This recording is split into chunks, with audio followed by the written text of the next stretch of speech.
ഈ പൊള്ളട ചൂട്ടത്ത് തൃശ്ശൂർ ടൗണിൽ കൂടെ, അതും നമ്മുടെ പൂങ്കുന്നത്തൂടെ നടക്കുന്ന സമയത്താണ് ഞാൻ ഈ സൗജന്യ സംഭാര വിതരണം എന്ന് പറഞ്ഞിട്ടുള്ള ബോർഡ് കാണുന്നത്. അപ്പോൾ അവിടേക്ക് ചെന്നപ്പോൾ അതേ ഒരു അമ്മ അവിടെ ഇരിക്കുന്നുണ്ട്. ഇങ്ങനൊരു സംരംഭം കുറേയധികം വർഷങ്ങളായിട്ട് ഇവിടെ നടന്നു പോകുന്നുണ്ട് എന്നുള്ളതാണ് അറിയാൻ കഴിഞ്ഞത്. അമ്മ നമസ്കാരം. എന്താ അമ്മയുടെ പേര്? രമണി. ഇതിപ്പോ ഇവിടെ സൗജന്യമായിട്ട് സംഭാരം കൊടുക്കുകയാണല്ലേ നമ്മള്? എത്ര ദിവസമായപ്പോ? 1-ാം തീയതി മുതല്. അപ്പൊ എങ്ങനെയുണ്ട്? നല്ല തിരക്കുണ്ട് അല്ലേ? ശരിക്കും ഈ ഒരു സമയത്ത് ആളുകൾക്ക് ഏറ്റവും ആവശ്യമുള്ള സംഭവമാണല്ലേ?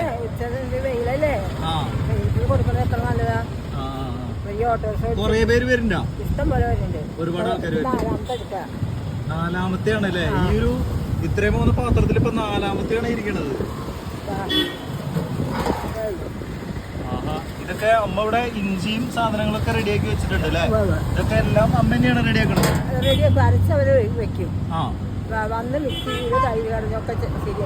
ശരിയാക്കി വെക്കും അല്ലേ? എത്ര 1-ാം തീയതി മുതലാ? 1-ാം തീയതി മുതൽ. ഒരു ചേട്ടൻ വന്നിട്ടുണ്ട് ഇവിടെ. ചേട്ടനും കുടിക്കാനായിട്ട് വന്നിട്ടുണ്ട്. ശരിക്കും വലിയ രീതിയിലൊരു ആശ്വാസമാണ് ആളുകൾക്ക്. എല്ലാ വർഷവും ചെയ്യാറുണ്ടോ? ശരിക്കും ഈ ഒരു സമയത്ത് വലിയൊരു ആശ്വാസമാണല്ലേ ചേട്ടാ? എത്ര പേര് ഈ വഴിയൂടെ യാത്ര ചെയ്യണതാ വെയില് കൊണ്ടൊക്കെ? അതല്ലേ. അമ്മയുടെ പേരെന്താ പറഞ്ഞേ? രമണി. എവിടെ വീടപ്പോ? ഇവിടെ അടുത്ത് തന്നെയാണല്ലേ? അപ്പൊ ഇതാരാ ശരിക്കും ഇത് സ്പോൺസർ ചെയ്യണത്? നമ്മുടെ കല്യാൺ സ്വാമി ആ ഒരു കല്യാണല്ലേ? അവരുടെ വീടാണല്ലേ ഇത്? ഓക്കെ. എന്തായാലും വളരെയധികം ഉപകാരപ്രദമായിട്ടുള്ള ഒരു കാര്യമാണ്. 26 പാക്കറ്റ് തൈര് ഇപ്പൊ കഴിഞ്ഞു. വരുന്നവർക്കൊക്കെ നമ്മള് വയറ് നിറച്ച് സംഭാരം കൊടുക്കും. ഇഷ്ടമുള്ള ആവശ്യത്തിന് കുടിക്കാല്ലേ? കുപ്പിയിലൊന്നും കൊടുക്കില്ല കേട്ടോ. കുപ്പിയിൽ കൊടുത്തു വിടില്ല?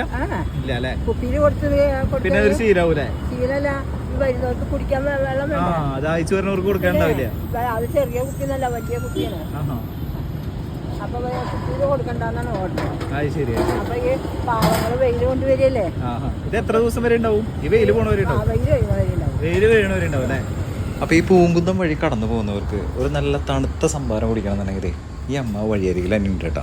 അതും നമ്മൾക്ക് വേണ്ടിയിട്ട് ഒരുപാട് നേരം അമ്മ അവിടെ വെയിലെത്തിരിക്കുന്നുണ്ട്.